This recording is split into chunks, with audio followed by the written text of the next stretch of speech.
Assalamualaikum warahmatullahi wabarakatuh. Bismillahirrahmanirrahim. Alhamdulillahirrahmanirrahim. Wabihi nasta'in ala umuri dunya waddin. Wassalatu wassalam ala asrafil anbiya wal mursalin wa ba'd. Allahumma shalli ala Muhammad wa ala ali Muhammad. Rabbi shrah li sadri wa yassir li amri wa hlul 'uqdatam min lisani yafqahu qawli. Baik kawan-kawan semuanya, untuk pertemuan ke 11 ini itu hakikatnya keterusan dari pertemuan kalau saya tidak salah ini kelima ya. Tetapi kalau yang kelima kan itu berkenaan dengan organisasi. Jadi PHIWM ini tidak hanya di dalam bidang organisasi. Nanti coba dirujuk kembali apa kepanjangan dari PHIWM ya, Pedoman Hidup Warga Muhammadiyah ya. Singkatnya begitu. Jadi yang sebelumnya kita bahas itu terkait dengan organisasi, ada dua lagi yang ada hubungannya nanti dengan PHIWM, bahwa pedoman hidup itu tidak hanya dalam organisasi tetapi juga dalam kehidupan keluarga, dalam kehidupan pribadi, bahkan dalam seni yang nanti esok atau di pertemuan ke-12 kita akan membahasnya. Nah, pokok bahasan di sini di bagian ini yaitu berkenaan dengan akidah, ibadah, muamalah, tetapi dalam perspektif pribadi, dalam kerangka PHIWM, kemudian juga dalam kehidupan keluarga. Jadi semuanya harus tercover, bukan, sekali lagi, bukan hanya cuma di organisasi pedoman hidup ini bagi warga Muhammadiyah, tetapi juga dalam kehidupan pribadi dan keluarganya.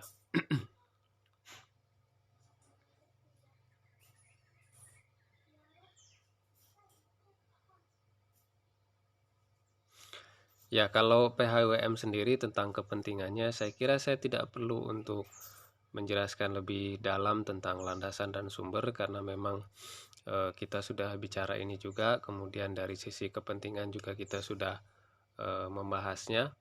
Kemudian dari sifat juga mungkin sedikit saja ya, bahwa yang hal yang disebutkan dalam PHIWM ini tentu mengacu kepada nilai umum dan norma yang berlaku.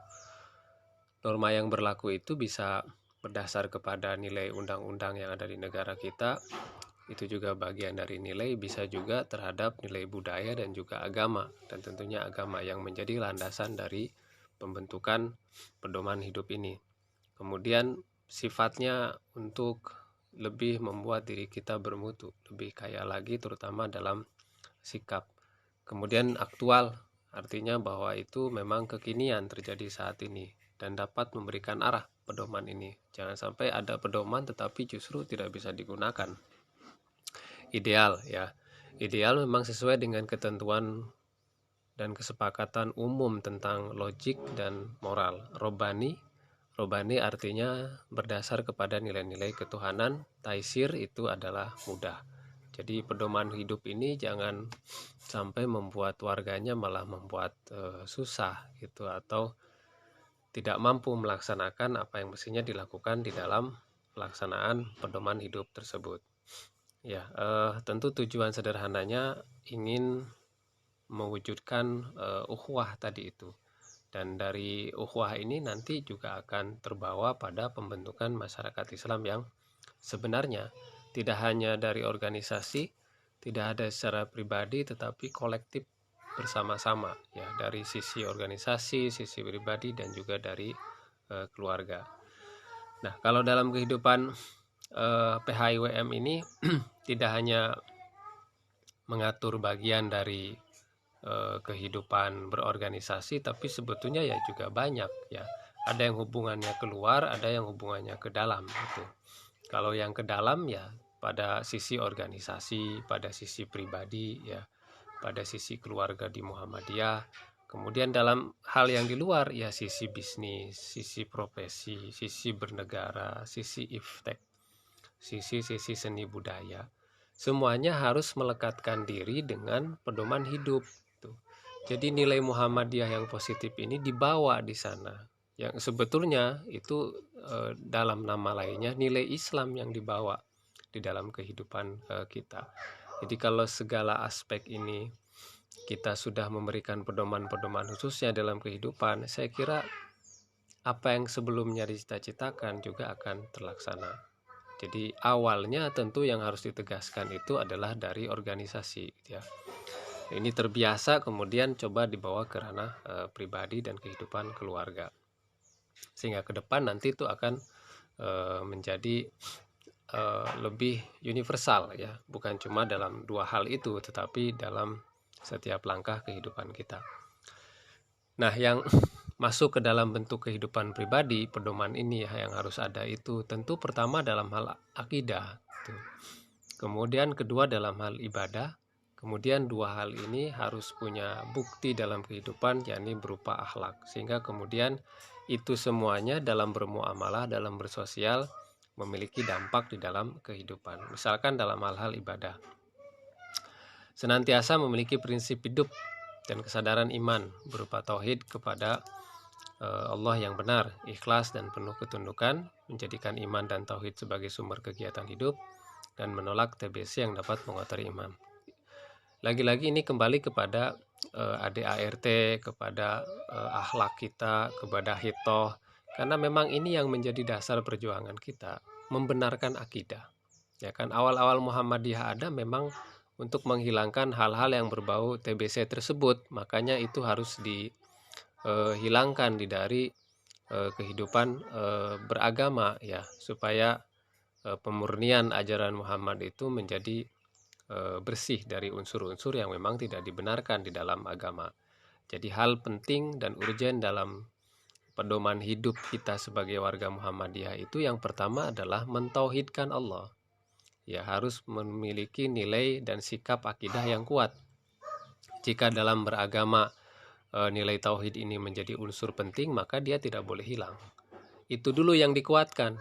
Ya, ini dulu yang ditegaskan di dalam diri kita. Ya, jangan sampai ini kemudian lepas. Kalau ini pedoman hidupnya sudah menjadi kuat, ya, dalam kehidupan kita, maka yang lain ini akan terus bersandar kepada yang pertama itu. Tapi kalau yang di atas ini sudah goyah, ya yang lain bisa tergadaikan juga. Nah, dalam hal bentuk akidah yang kuat ini, ya, sebagai pembuktian bahwa kita memang hanya menyembah Allah semata saja, menganggap bahwa Allah itu adalah yang memberikan manfaat dan mudarat, pembuktiannya itu dalam rangka untuk keyakinan pada pencipta tersebut adalah realisasi dalam ibadah sebagai bentuk syukur, ya, sebagai bagian dari terima kasih. Sederhananya kan begitu, kita dikasih hidup, dikasih rezeki, dikasih nikmat, maka salah satu cara untuk kita berterima kasih atas apa yang Allah beri itu yakni dengan cara beribadah kepadanya. Dalam ibadah tentu harus menjauhkan sesuatu yang bisa mengurangi keikhlasan dalam ibadah tersebut, ya, tekun dan juga tentu tidak melulu mengikuti hawa nafsu, ya, menjalankan ibadah mahdoh sebaik-baiknya. Ibadah mahdoh itu kemarin kita sudah mengatakan ibadah yang tata cara aturannya sudah jelas ditegaskan di dalam agama. Kalau itu tidak ada dalil yang jelas, tidak ada aturannya seperti sholat, zakat, puasa, haji, maka mestinya tidak dilaksanakan. Jadi harus sesuai dengan tuntunan yang disampaikan oleh Nabi kepada kita. Pelaksanaan ibadah dalam diri sendiri itu bentuk dari akidah yang kuat. Kalau ibadahnya saja sudah tidak betul, terutama ibadah mahdoh, ada masalah dengan akidah kita, ya. Jadi pribadi yang pertama saja sudah masalah, nanti ke bawahnya yang lain itu akan bermasalah. Ya. Ya, dari unsur akidah dan ibadah ini harus memiliki hasil. Ya, kepercayaan kita kepada Allah aja tidak cukup. Kita melaksanakan tuntunan agama saja tidak cukup, itu kan wilayah privat. Tetapi itu harus ditunjukkan di dalam wilayah yang lebih luas dalam masyarakat, yaitu dengan akhlak itu, ya, dengan tingkah laku, dengan kelakuan, ya, karena ini merupakan hasilnya. Jadi orang yang sebetulnya memiliki ibadah yang baik dan juga akidah yang bagus itu terlihat dari akhlaknya, bukan terlihat dari Anda nilainya berapa atau nilainya apa, itu Anda kuliah di mana sampai strata berapa. Yang justru paling nampak itu adalah dari perilakunya. ya, dari akhlaknya. Ya, maka sesuatu itu, segala sesuatu murah kecuali adab. Itu mahal itu. Nah, sekarang kalau saya beberapa ketemu anak SMP ya, kalau saya ajak ngobrol di sini ya, di kampung saya, sambil pegang HP, dia fokusnya ke HP. Jadi susah untuk menghilangkan itu adab itu ya. Itu kalau itu tidak dikenalkan sejak dini akan susah. Itu hal yang kecil ya. Ya mungkin kita menganggap itu remeh gitu. Itu sebetulnya bentuk dari nilai ibadah dan juga dari nilai akidah yang harus termanifestasikan, terrealisasikan dalam tingkah laku, dalam akhlak. Ya, hasil dari seorang pembelajar itu sebetulnya yang paling harus dilihat itu perilakunya. Ini orang berhasil atau enggak belajar dari perilakunya. Ya, saya pribadi tidak begitu melihat dari nilai dia. Dia coba menampakkan adab, tidak menampakkan akhlak, tidak. Ya, ada satu mahasiswa di UAD itu yang dulu itu nilainya itu saya agak keliru memberikan penilaian itu. Kemudian saya koreksi ya. Nah, ketika saya mau mengoreksi, dia sudah bicara yang ya saya kira tidak perlu gitu sebagai seorang mahasiswa gitu, sampai kemudian agak sedikit menghujat saya dengan tanda kutip, tapi saya tidak meladeni dia gitu. Dan dia merasa bahwa dia tidak akan dapat nilai cum laude gara-gara saya gitu katanya. Itu saja sudah bisa dilihat bahwa apa yang dicapai oleh mahasiswa ini, saya sebutnya kasihan gitu, bahwa yang dia capai itu adalah nilai saja gitu. Sementara sisi yang lain yang lebih penting dilihat di masyarakat, yaitu adab dan akhlak, itu tidak dia perhatikan ya. Jangan sampai kita terbalik ya, mendahulukan pengetahuan kemudian akhlak di bawah. Jangan. Akhlak dulu yang didahulukan itu. Ya, baru pengetahuan Anda. Jadi ketika belajar itu mestinya memang ada rasa rendah hati, bukan rendah diri ya, rendah hati. Kalau kita memang nggak tahu, nggak paham, kecuali Anda sudah paham ya nggak usah ikut kuliah itu, ngapain? Gitu. Ya, nggak usah saja, meskipun ya ada beberapa faktor yang melatar belakangi kita untuk hadir di sana. Karena belajar itu ibadah, maka balik lagi ke nilai dua hal di atas, akidah dan ibadah. Ini niatnya ibadah, meskipun kita sudah paham, niat ibadah. Ya, keberkahan itu harus didapat. Mestinya memang kampus ini segera offline ya. Seharusnya segera untuk ada bertatap muka, karena di sana itu timbul keberkahan untuk kita belajar ya. Kalau gini kita tidak nampak bagaimana cara kita belajar, itu berpengaruh pada hasil juga ya kawan-kawan ya. Jadi harus ditunjukkan pada nilai-nilai akhlak, sehingga nanti ketika bermuamalah kita akan membawa ketiga hal tersebut ya. Dalam bermuamalah kita mendasari dalam bersosial itu pikiran itu pada tiga hal yang kita kemarin sudah bahas, yaitu bayani, burhani, irfani. Bahwa melakukan sesuatu itu harus ada bukti, ya ada teksnya. Nah, ketika sudah ada teksnya, kemudian itu harus menghasilkan sesuatu. Tujuannya untuk apa? Nah, bermuamalah juga kita ada dasar bermuamalah. Dari muamalah itu kita mau bikin apa gitu. Ya, merekatkan satu bersatu dengan yang lainnya. Untuk tujuan apa? Ibadah kan tujuan irfani. Sehingga nanti juga dalam kehidupan itu akidah, ibadah, akhlak ini dapat menghasilkan nilai yang berbeda dalam diri. Belajar dia semangat, tugas dilaksanakan dengan baik, tidak asal gitu. Memang dia ke kampus untuk memperbaiki diri, begitupun dalam bekerja, lebih-lebih lagi dalam hal-hal urusan yang lebih besar lagi ya. Ini bagian dari pedoman pribadi kehidupan warga Muhammadiyah mestinya memiliki nilai-nilai ini. Meskipun kalau kita merujuk kepada Islam sendiri, ini akan banyak kita temukan di dalam Al-Quran dan juga hadis. Nah, kawan-kawan semuanya, bahwa ketika kita berakidah itu tidak langsung kita langsung mengerti apa yang kita kita yakini itu. Ada marhalah-marhalahnya, ada prosesnya, di mana kita akan yakin dengan sesuatu yang kita percayai ya. Misalkan ada teman datang dari kampus ini untuk sampai pada marhalah proses keyakinan akidah ya. Bilang kepada kita, bukan dari kampus, dia bilang kepada kita, hari ini libur, tidak ada kuliah. Apa Anda langsung yakin? Ya, langsung percaya? Kan tidak, itu syak dulu, ragu dulu. Ya, sebab kita tidak berada di sana. Ya, sebab kita hanya mendengar saja dari dari orang yang menyampaikan itu. Kemudian ada yang menyebutkan lagi, ya, zon dan golapatu zon ini diartikan sama gitu. Ada orang yang datang dari kampus, dia mengatakan, saya tadi baru dari kampus, emang nggak ada kuliah. Itu belum menjadi keyakinan gitu. Karena itu baru berasal dari orang yang orang yang dari kampus memberitakan sesuatu kepada kita. Bagaimana itu agar menjadi yakin? Untuk menjadi yakin, Anda harus pergi ke kampus sendiri. Oh iya, memang nggak ada. Baru itu namanya ilmu yakin, karena Anda ke sana. Tuh. Saya di dalam surat At-Takasur kan ada ainul yakin, ada ilmu yakin, ada hakul yakin, ya kan? Kalau ilmu yakin itu memang kita tahu. Ada nggak negara yang namanya Amerika? Tahu. Itu namanya ilmu yakin. Ya. Kemudian kita ada orang yang pergi dari sana gitu. Saya pergi dari Amerika dan saya tahu Amerika itu ada gitu. Itu bukan lagi ilmu yakin, ya.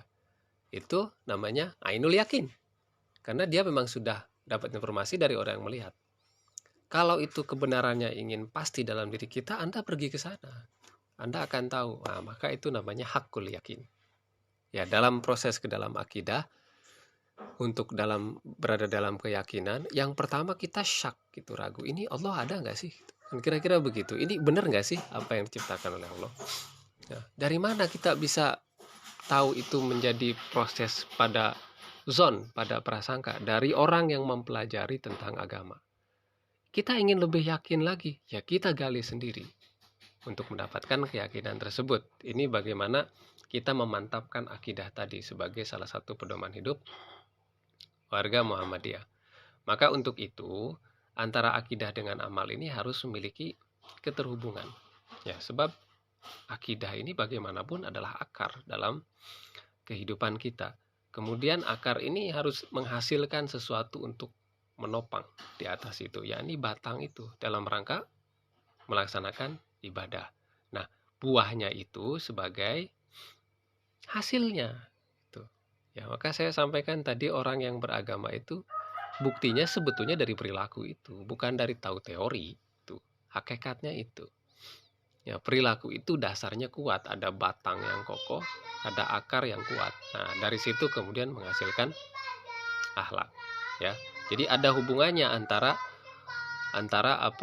akidah dengan perilaku. Jadi makanya tadi saya sebutkan akidah dulu yang pertama, keyakinan dulu. Keyakinan Anda harus dibuktikan dengan apa? Ibadah. Nanti itu akan menghasilkan sesuatu, yakni akhlak. Dalam bermuamalah, nanti akan Anda memakai itu. Kalau satunya bolong, pincang, ya dalam bermuamalah pun bersosialisasi akan ada permasalahan. Ya. Maka PHIWM memiliki dalam berkeluarga, ya kalau tadi dalam kehidupan pribadi, kalau dalam kehidupan keluarga dia punya kedudukan, punya fungsi, ada aktivitasnya, kedudukannya adalah sebagai tiang kehidupan umat. Ya, tentu harus dari keluarga dulu kan. Kalau tiang di keluarga ini juga kacau, nanti aspeknya ke kehidupan pribadi juga masalah tuh. Maka dalam Muhammadiyah fungsi keluarga harus memperhatikan nilai-nilai yang positif di dalamnya, baik nilai norma yang ada di masyarakat dan negara atau di dalam kehidupan beragama. Maka haruslah untuk itu diciptakan suasana yang harmonis dalam keluarga. Ada komunikasi, ada nilai-nilai yang baik, ada mendukung, ada saling memuji, ya. Kemudian dalam masalah ibadah berjamaah. Coba kalau kehidupan keluarga tidak dibangun atas nilai-nilai itu, hidupnya sendiri-sendiri, ya. Asal aja, mau sholat terserah, nggak sholat terserah, nggak ada yang namanya peringatan, nggak ada yang namanya ketegasan, dibiarin aja, fasilitas dipakai, akhirnya diberi begitu ya, semuanya ada. Tetapi nilai-nilai akhlak sebagai nilai-nilai akidah, ibadah sebagai sesuatu yang urgent tidak dibangun. Itu hasilnya akan membuat pribadi dan keluarga itu menjadi rapuh ya. Jadi inilah PHIWM dalam aspek pribadi dan juga keluarga yang harus ditumbuhkan oleh warga dan masyarakat Muhammadiyah ya. Dan sejatinya nilai-nilai ini adalah berangkat dari pikiran-pikiran yang ada di dalam Quran dan juga hadis. Nah, semoga kita sebagai warga Muhammadiyah atau sebagai warga manusia gitu yang muslim menetapkan nilai ini ada di dalam diri kita semuanya. Yang paling utama adalah nilai akidah dulu. Ya, setelah itu keyakinan Anda harus dibuktikan dengan cara beribadah dan kemudian dibuktikan dengan akhlak yang baik. Saya kira itu kawan-kawan untuk pertemuan 11 ini dalam PHIWM berkaitan dengan akhlak pribadi dan keluarga. Syukran, terima kasih.